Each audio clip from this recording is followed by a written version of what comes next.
Welcome back to Dragon Army Books. My name is Dustin, and this is going to be somewhat of a unique book review because I'm reviewing a series of audiobook experiences.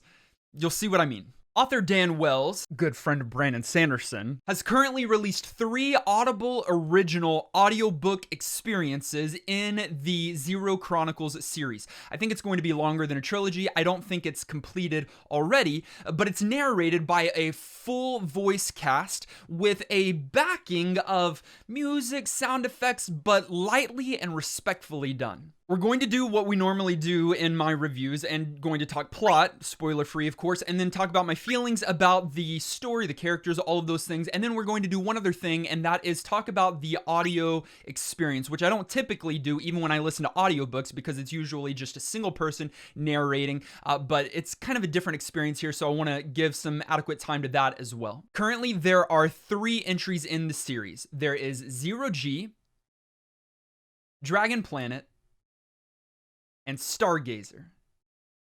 Our story focuses in on a 12-year-old boy nicknamed Zero who is traveling on a colony ship to a new planet with his family and thousands of other colonists.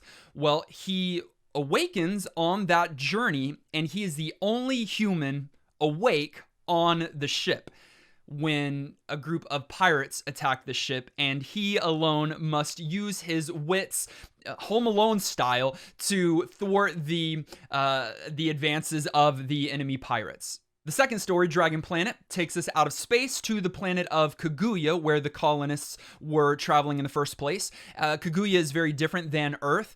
It's got a very dense atmosphere and low gravity, but on top of that, it's got its own exoflora and exofauna, very different from the animals and plants of Earth. This time, Zero is accompanied by another kid his age who is a recently reformed pirate from the previous story, and the two find themselves in somewhat of an adventure as they're trying to stop the thieves that have stolen a very valuable piece of mining equipment there on the planet. And did I mention that that planet has eyeless dragons?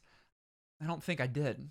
The third and most recent story, Stargazer, is still on the planet of Kaguya, still with Zero and Nyx, but they are caught up in another scheme of some pirates that are returning from the first story, unexpectedly showing up on the planet, having Nyx questioning her identity and her place and who her family really is. All 3 of these stories are so much fun. It is middle grade literature, so if you don't like reading books that you would have read when you were a kid or in middle school, then maybe this isn't for you. But if you have a young heart and you enjoy every once in a while to have an easy reading / listening experience that is a whole lot of fun, that doesn't do anything entirely new, but does it in some fun, silly, lighthearted ways, then this story might be for you. I mentioned Home Alone earlier, and really these first 2 stories have the same structure going on, which is somewhat redundant, but I think it works for this kind of literature, and one's in space and one's on a planet, so there are some differences about it,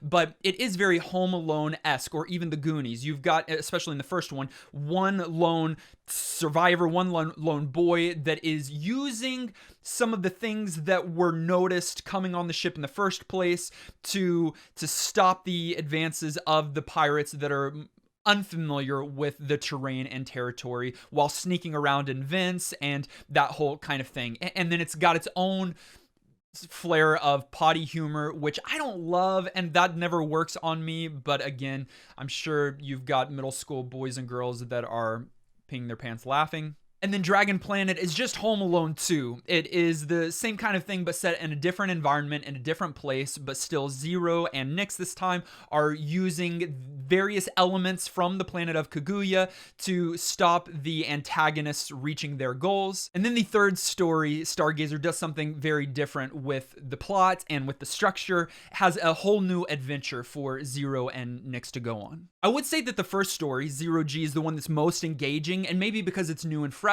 The second story is a little bit less than that, and then the third story is even still another step back. That being said, they're all in the 3.5 to 4 maybe even 4.5 star range. Again, in its genre, in its category, I just thought they were light, they were fluffy, they were fun, some cool characters, and some cool moral lessons being taught, which I think are always great things to be added into these books for kids. Now, I said it was an Audible exclusive, Audible original, fully narrated cast, which is great.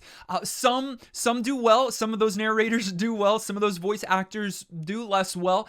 But it's still artfully and respectfully done. There's a very, very annoying character in the second story that the voice acting drove me crazy. I think it's supposed to, because that is who that character is.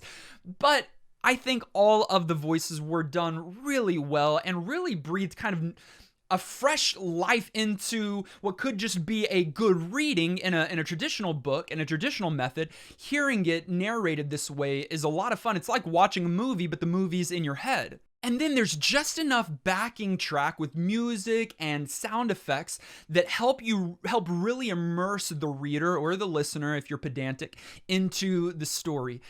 I think it's a lot of fun. It's one that I would actually listen with other people. Most audiobooks I listen to myself, but I actually slowed this one down. Most of the time I start my audiobook listening at 1.5 times the speed.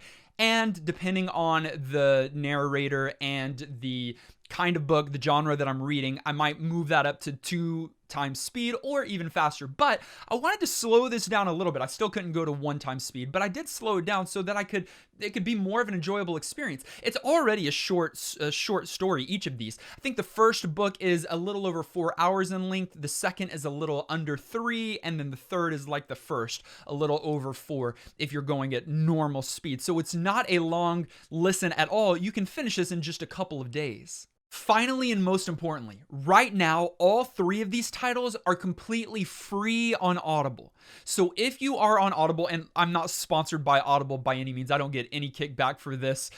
Audible, if you're interested in me or my channel, contact my agents. But I can't tell you not to get something that is free. It's going to, and if you don't have Audible, do what I did and get a month for free. They'll give you a month for free. You can listen to these books for free during that free month. Everything's free. Go and listen to these books if you enjoy a lighter middle grade experience that doesn't do anything remarkably new, but the things that it does, they're done really well. I hope you do pick up these 3 audiobooks and enjoy the experience. I would like to know down below in the comments what your favorite audiobook experience has been. And do you enjoy this whole audio narration more of an experience rather than just a single person reading an audiobook to you? Let me know what you think down in the comments below. And as always, thank you so much for taking the time to watch and like this video. If you haven't yet, click subscribe, join the Dragon Army, and we'll see you in the next one.